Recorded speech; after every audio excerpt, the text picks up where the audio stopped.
Good afternoon, everyone.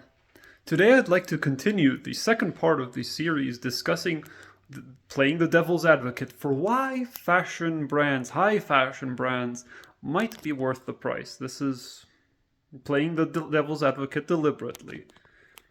The 11th reason is that people who buy these items are investing in a lifestyle, and oftentimes when people talk about that, they mean that they want to be like what is being portrayed. For example, someone purchasing athleisure may want to go sailing or somehow want to be part of the lifestyle that they portray. For example, if they see a musician wearing it, they too also want to be a musician or want to be seen as a musician or held in esteem.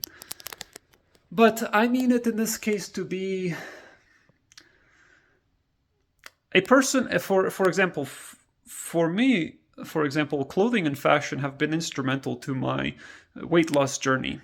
For me, being able to, many people wait until they lose weight to start buying nice clothes and such like that. But for me, the fact that I took care of my appearance and dressed in ways that I felt were flattering or interesting or fun or enjoyable or really made it easier for me to have confidence in myself and to be persistent in my weight loss journey. So I feel for a lot of people, buying an item of fashion is like pampering oneself and showing oneself that they are a worthy investment.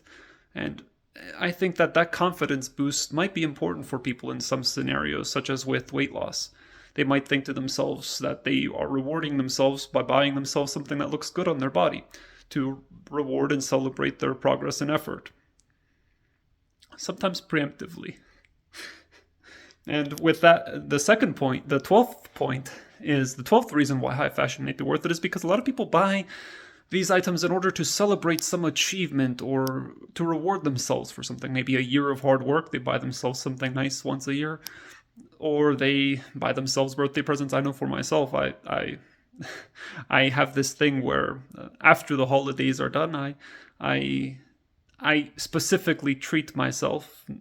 High fashion is not really part of it necessarily, but I do make a deliberate effort to court myself and romance myself, and I treat myself very nicely and try to celebrate these holidays with myself, by myself, for me. So and I think that's a healthy practice that many people would be a good idea to adopt, because a lot of people are very stressed with the holidays, focusing on other people, and I think it would be a good idea for people to maybe be able to, after the holidays are done, perhaps take a step back and focus on oneself. Another person might, for example, wish to buy something to commemorate finishing a degree or doing something else of great importance, getting a new job, to celebrate some kind of important event. So that is another reason why companies and you may say, well, that's an individual choice. Yes, it is, but the companies that provide high fashion luxury items deliberately count upon this. They deliberately try to plan out their products in such a way to target people's achievements. For example, if I have watched a documentary, I wonder if it is true. If my friends out there know, please let me know. But I have watched a documentary that said that Rolex watches, if you are buying it directly from the company, they do some kind of marketing endeavor where they need to interview you to see if you are the right candidate to own and wear and represent the brand. So they probably do care about your achievements. They probably do. Oh, I'm sure that they do, because they offer a lot of these services offer customization options to have the item monogrammed or to have it gift wrapped or something like that. And I imagine that they would do that mostly because it is to celebrate something in the person's life, to commemorate something. The next reason why high fashion what you are paying for, well, worth it, whether they are worth it is subjective, but this is what you're paying for. What I am telling you now is what you are paying for when you buy high fashion. you are paying for tremendous horizontal stock. What I mean by that is there is vertical stock and then there is horizontal stock. If I have 10 shirts, I have 10 vertical stock. I have one shirt, but 10 items within that category. So now I have that 10 shirts represents a vertical stock because I have 10 of one items. So if that item is selling quickly, it's good for me to have vertical stock. But therein lies the issue. Fashion companies do well to have horizontal stock. It's much better for them to have lots of different kinds of shirts than it is for them to have many of one shirt, because it is difficult for them to gauge and to tell which products will be the ones that sell. So they invest significant effort into developing wide horizontal stock, oftentimes with experimental designs that are yet to even be intended for retail. A lot of these designs are so experimental that they are yet to even be put into production until they start getting orders. A lot of them are just, they make it once, they take a few pictures, and then they see if people buy it. And if people buy it, they are expensive enough to cover the cost of producing so many different items. A lot of these items are quickly archived and then forgotten. They are just archived means, for one reason or the other, done away with, possibly sometimes. Either they are stored in a warehouse somewhere, or they are just they just get rid of it somehow, and they just keep it in the archive, which means that they may produce it at a future point, or they may prefer to avoid that. But you are paying for the development of tremendous variety of horizontal stock. Now, the 14th reason why people pay for high fashion, whether they intend to or otherwise, is because a lot of these high fashion brands deliberately invoke limited production runs. And specifically, I've gotten many emails from them saying, don't miss out, don't miss out. So the fear of missing out is definitely something that they play into. And they deliberately produce very limited production runs. And this is expensive because of the fear of missing out factor that they definitely capitalize upon. But also because if you have a limited production run, you are limited to producing things by hand, a sewing machine, or other such things in smaller quantities. You are limited to producing things in small quantities, and therefore it is going to be more expensive. This is the reason why when you buy a shirt from anyone who makes it themselves, or who makes it it is going to be more expensive than buying it from a grocery store, because that grocery store is going to be, you know which one I'm talking about. They are able to produce these shirts in tremendous quantities. The 15th reason why someone might buy these items, these expensive items of clothing, is because a lot of them are collector's items, and they represent some kind of point in the company or society's history.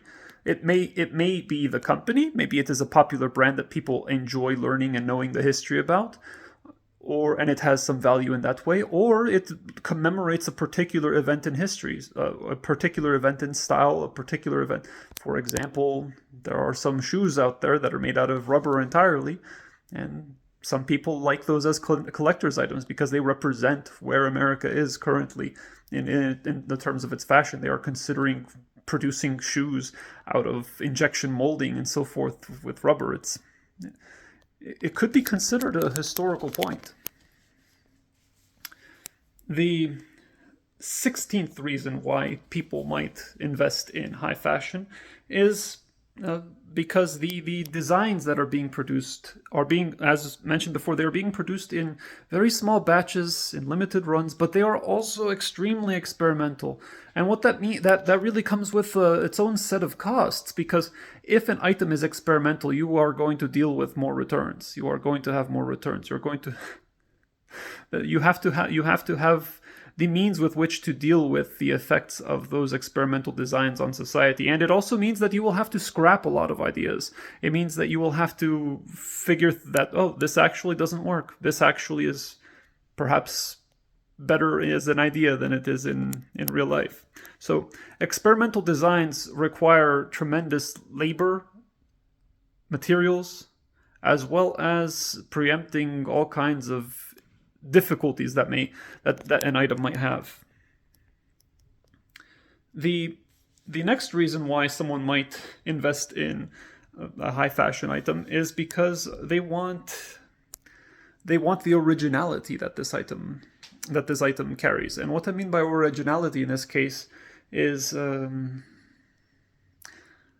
have noticed from trying on different fashion brands that there are a few designers. There are many designers, but there are a few designers that produce an item, a style, and then all of the other smaller brands end up trying to copy elements from that style, little elements here and there. So if someone likes an idea, if someone likes the idea of an element, many people, if they could afford it, they would choose to have the most of that item, the most X element of that item possible, the most pure element that they could. And that is often the very high-priced fashion designer brand. Because the less expensive brands oftentimes are targeting a broader general audience, and they have to tone things down in order to be more palatable to the broader masses. So if someone likes it, for example, there is a pair of rubber shoes that is very popular now, and that is related to some kind of musician, and these shoes have a distinctive shape. My mother calls them, she says they look like humpback whales. They have a hump on them. And they originally were $75, but now they retail for well over $600. But there are a lot of knockoffs because of that. The resale market has caused there to be tremendous knockoffs. And these knockoffs, they look like regular rubber they look like regular shoes out of rubber. The knockoffs, they deliberately did away with that humpback arch, but someone who is buying these shoes may very well really like that humpback look to them. So that is an example. The less expensive brands contend with the broader market audiences because they are able to offer less horizontal stock and experimental designs of their own. So they will tend to take an idea that they see a high fashion company doing and focus on one or two elements and try to make those more palatable to the masses. So it will be more, if you like a design, the knockoffs oftentimes will be missing that design. And when I say knockoffs, I mean that with all levels of quality. I mean, all levels of sincerity. It could be a deliberate one-to-one copy, or it could be just going with that general idea. That's quite acceptable to try to produce your own kind of thing, right? You can't completely restrict an idea, but that is the what I mean by originality. The next reason why the 18th reason why someone would prefer to buy a high fashion brand is because it's one of those things you're going to pay for. It's the returns. If you're a high fashion company that produces a lot of experimental designs, and like I said earlier, you're going to be pushing things back and forth. You're going to, if you are a high fashion brand, you probably offer, like I said earlier, high fashion brands tend to offer better shipping and returns policies. They want people to be satisfied with their product. They tend to have customers. Some even will tailor it. Some companies will even tailor your clothes or reimburse you for tailoring to get it to fit better on you. So that you will be dealing with a lot of returns if you are a high fashion company, and that is what you're paying for. You are paying for other people's return shipping when you buy a product. You are paying for the fact that if 10 people try on an item, that item eventually becomes used and is not really able to be sold anymore. So that is what is being paid for when someone buys a high fashion item. And another item is the 19th reason why is clothing. We are spoiled. We are spoiled. We think it's just a shirt, but the idea of $1,000 t-shirt seems laughable to people. But think about it. If you were to grow cotton out in the field and then harvest it and thresh it and run it into spindles for thread and then loom it to make a weave, and then take it, and then take the item, and then that you have the option. You can either risk dyeing it now and paying for the dyeing, which is expensive, and then possibly ruining it later when you make a mistake, or you can dye it afterwards. In which case, if you dye it afterwards, that may that may damage the item a little bit, or it may mean that the item it is difficult to dye an item. If you want multiple colors on an item, it is oftentimes easier to pre-dye the fabric. So you would run into these things, as well as where would you get the dyes? A lot of the dyes are out there are even very dangerous to acquire and to use. So then you have have you ever hand stitched something? It easily could take you a very long time to stitch a t-shirt, assuming everything else was done. So I do think if you had to make a t-shirt from scratch, completely from scratch, it would cost you well over $1,000 in time, labor, and material. Easily over $1,000 if you had to completely make it by hand. And this was how it was for most of history. For most of history, people had a few items of clothing, and when people bought clothing, they considered the color, because the color affected the price. Could you imagine going to a t-shirt to a store and seeing different colored t-shirts, and the color was a different color? Well, if you didn't have a lot of money, you better like natural colors, right? You better like brown. Of course, people dress very colorfully. Throughout most of history, people tried to dress as colorfully as possible, especially befitting their various stations in life. So, yes, is it worth it? Well, the only reason we think otherwise is because we've been spoiled by $5, $10 t-shirts. But it's perfectly reasonable to expect an item of clothing to be that expensive. It actually is. It actually is, especially Of course, they do use cheaper methods and so forth, but so it still is quite, I want to say overpriced, because it is only overpriced in the sense that we have means of producing these items en masse. But again, are they being produced en masse? Are they? There's a long list that I'm reading to you of things that you're actually paying for when you buy highly expensive items. So, yes, we do use more advanced technology, but there is tremendous market competition and forces at play beyond just the mere production. And let's also be clear here. It's a tailor charges $60 an hour. So a t-shirt, to make a t-shirt could easily take 4 hours, depending on the complexity and depending on how they knew it. I mean, if they are making a pattern from scratch to your measurement, it could easily take 10 hours, 8 hours. It could take a long time, depending on the complexity, depending on how specific you want it to be to your body. It could easily take a long time. $60 times 10 hours, it's $600 just for the labor alone. Materials, depending on what material you want, maybe another $100, let's say, depending on the complexity. I'm assuming if you're paying $600 for a shirt to be made, you're going to want the best material you could handle, right? So another 100. Then of course you have to consider the fact that they probably are going to want to so $600 for a t-shirt right there, easily. You think I'm being ridiculous? All right, fine. How much would you say then? 100? Would you be okay with a $100 t-shirt? People would still think that's ridiculous, right? Come on, you see what I'm saying, right? It's actually not ridiculous to pay that much for clothes. The only reason it's seen as ridiculous is because of the presence of cheap alternatives. But if you actually think about it, you could argue it's worth it. And the final reason for today, there will be more. The final reason is that these fashion brands, they give out a lot of free products to celebrities and to various other personalities, specifically because they want people to hold their item in a particular esteem. And their marketing goes so far as I will refrain from naming their names, but I have worked at a few.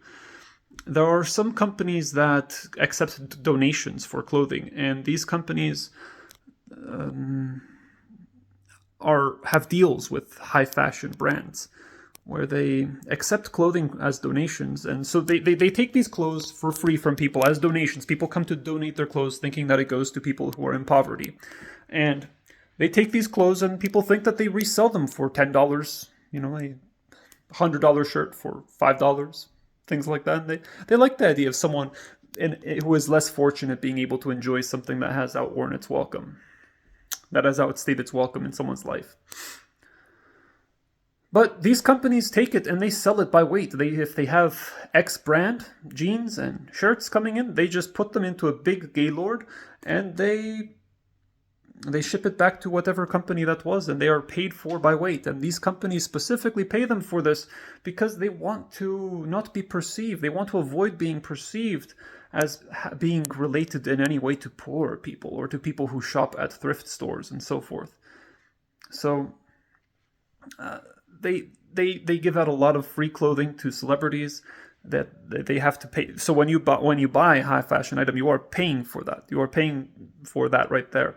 And they also pay for a lot of sponsorship and endorsements, and they pay celebrities to wear things, to do commercials, to place their product in songs that are on the mainstream. Can you imagine how expensive that is?